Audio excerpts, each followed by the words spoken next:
Исәнмесез. Әйтергә дә уңайсыз инде, без бит азчылык. Әйе, була милли азчылыклар, җинси азчылыклар, һөнәр буенча да азчылыклар була, сирәк очрый торган.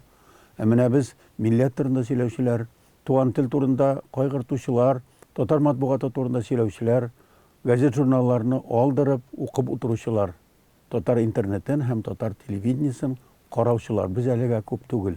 Ә нишләргә? Тик ятып булмый. Менә Татмедиа җәмгыяте киоскларда үзенең журнал газетларын аерым махсус шүрлектән сата башлаган.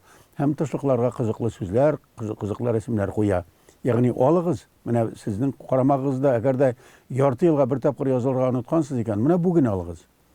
Әйткәндәй, бу айларда газет журналларга язылу бара. Тагын 10%-ка татар басмалары тираж югалса, бу инде милләтнең дә шулай кичерәюе турында сүз барачак. Менә Мәгариф журналы. Мин аны өйгә алдырам. Март айында чыккан санны яңадан алдым да игътибар белән Марат Лутфуллинның мәкаләсен укып чыктым. Туган тел турында. Ташлыкка журналының шундый исем куелган. Бүген татар теле интеллекттан аерылган. Менә үзе русча, үзе татар теле турында, үзе журнал тышында һәм шушы сүзләрне, күфер сүзләрне әйткән Марат Лутфуллинның рәсеме дә шунда бирелгән. Менә шундый заманга җиттек. Ягъни бу әле безнең асылык булуыбыздан килә, әле безнең алдынгы булуыбызны кешеләргә аңлатырга тырышудан килә. Ягъни әле бетәргә җыенмыйбыз. Менә гаилә һәм мәктәп журналы, ул да һәр өйдә кирә торган журнал. Ташлыктагы рәсемгә шундый сүз әйтелгән. Комбайнчы хатын-кызлар әйтә: "Ирең янәшәсендә булу бәхет ул." Менә сиңа. Комбайнчы хатын-кызлар 21 гасырда шулай дип әйтә һәм татарча әйтә. Һәм татар телендә чыга торган журнал гаилә һәм мәктәпкә багышлана. Димәк, ничек тә яшәргә, ничек тә хәзерге заманга күнегергә һәм халыкны күнектергә дигән омтылыш бар. Сөембикә журналының тышлыгында Гөлназ Сәфәрова. Ул атаклы шәхес. Узак еллар буе татар радиосында эшли, концертлар алып бара, телевидение тапшырулары алып бара. Аның тапшыруының да исеме дә бик гади һәм тыйнак. Мин дип атала. Бу мәкаләнең дә исеме Мин Гөлназ Сәфәрова. Чыннан да ул лайыклыдыр. Һәр хәлдә аны ничек барышлай кабул итәсең? Һөнәр сөйләп алу турында, тел турында, сәламәтлек турында, режим белән яшәү турында. Күрәсезме? Менә шундый тәфсилләгән вакытта без инде беләбез.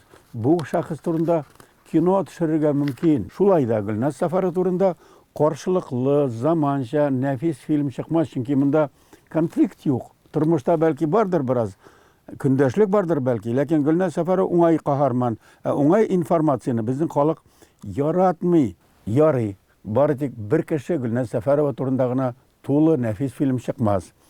Менә Разия Сафина турында чыгарга мөмкин. Ул атаклы җырчы Алсу Сафинаның әнисе һәм нефт өлкәсендә зур җитәкче Ралиф Сафинның тормыш иптәше булып Бөгелмәдән икән.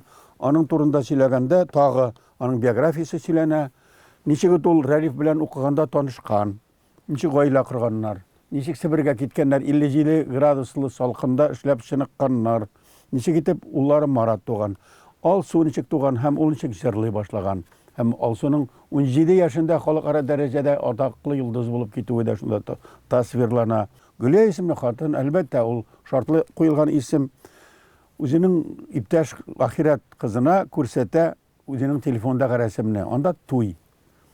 Егет белән кыз, кияү белән кәләш бәхетле елмаеп торалар. Ул әйтә: "Бу минем ирем" ди. "Минем ирем өйләнгән" ди. Бу егет яшьтә түгел инде, 30-40-ларга җитеп килгән. Ханымның ире өйләнгән. Эш нәрсәдәсең? Гөлия ханым шушы иргә яшьрәк чагында Төркиядән килгән, монда яшәргә, укырга килгән иргә кияүгә чыккан булган. Аларның тормышы булган, уллары булган. Гөлия ханым бик тырыш, булдыклы, үткер, көчле ханым. Ул фән белән шөгыльләнә башлаган, кандидатлык диссертациясе язган, докторлык язган. Тормышлары әйбәт кенә барса да аксый башлаган. Төркиядән туганнары килеп, аның иренә: "Нишләп монда гына ятасыз? Ни Төркиягә күчмисез?" дигән. Гөлиядә каршы булмаган, паспортларын әзерләгән, ләкин барыбер алдарак барган. Иреннән, Төркия ватандашы иреннән ничектер аңа ярдәм итүче буларак, яки алданма, артанма итеп таручы буларак кеше булган инде ул. Һәм шушы ире белән аралары суына башлаган моның. Һәм үзе гариза биреп, Гөлия аерылган. Төркиядән килгән, бу инде безнең милләт түгел инде, бу безнең ил кешесе түгел. язмагандыр инде дип аерыла һәм аларның малайлары үсеп килә. Менә бу тормышта була торган хәл. Әлбәттә, бу тарихны меңнәрчә, миллионнарча ханымнар үзенең язмышына чаклабрак кабул итәрләр. Күпме кеше аерыла бит. Күпме ирләр белән, хатыннар белән үз аралары арасында килеп чыга торган хәлләр, фаҗигалар, күпме бәхетсезлектә калган балалар, гадәти хәл. Ни өчен Гөлия аерылгансың? Менә моны аңлап та, аңлатып та булмый. Ягъни, әгәр дә бер 7 сериал булса, телефильм булса, шушы Гөлия, Казандагы тормыш, аның фәнни җитәкчесе. Гөлия ханым аерылачагын белеп микән, аралары суынгач алдан аңа өйрәткәннәр һәм ул 1 ел яшәрлек акча туплаган. Фатирны үз ипотекасына алдырган, ягъни аерыла калсак, моның торырга да кала. Ирләр белән аерылырга әзерләнерлек көчле ханым булган бу. Һәм үзенең докторлык диссертациясын яклаган, һәм аның фәнни җитәкчесе дә аерылган хатын булып чыккан. Дөньяда шундый фильм бар. Все мужики сволочи. Ягъни бәдбәхет дигән. Бөтен ирләрдә бәдбәхет дип саныйлар. Бик күп ханымнар, чыннан да көчле ханымнар, булдыклы ханымлар, йомшак хылыклы, әзрәк салып йөри торган яки алдаша торган ирләр күп дип бер-берсен дәртләндерәләр. Ни алар белән торырга? Һәм менә шушы Гөлия ханым кебек аерылып китәргә һәм бирешмәскә, гафу итмәскә, чигенмәскә, туганнарына да чигенмәскә, иргә дә бирешмәскә, чөнки алар бик күпләр ирләрнән күбрәк эш калалар. Ирләрнән күбрәк зуррак югарыга дәрәҗәгә ирешәләр. Һәм өйдә дә бик катнашлыйлар, гаиләгә дә, балаларына да күбрәк игътибар бирәләр. Һәм алар аерылалар, яки аларга аерылырга туры килә. Менә сиңа конфликт. Димәк, безнең тормышыбыздан романнар гына түгел, кинофильмнарда әзерләргә мөмкин һәм татар матбугатында андый әйберләр бар. Ләкин без асыл булып калмаска иде бит. Булган кадәрсен карарга, актарга иде. Кем белә, шушы журналларны актарган вакытта безнең балаларыбыз, энеләребез, сеңелләребез дә күз салырлар иде һәм уйлый башларлар иде. Өлкән абзыйлар, апалар нәрсә турында язган икән? Бу тормыш кайсы якка бара икән дип. Кем белә, бәлки шулай булыр да.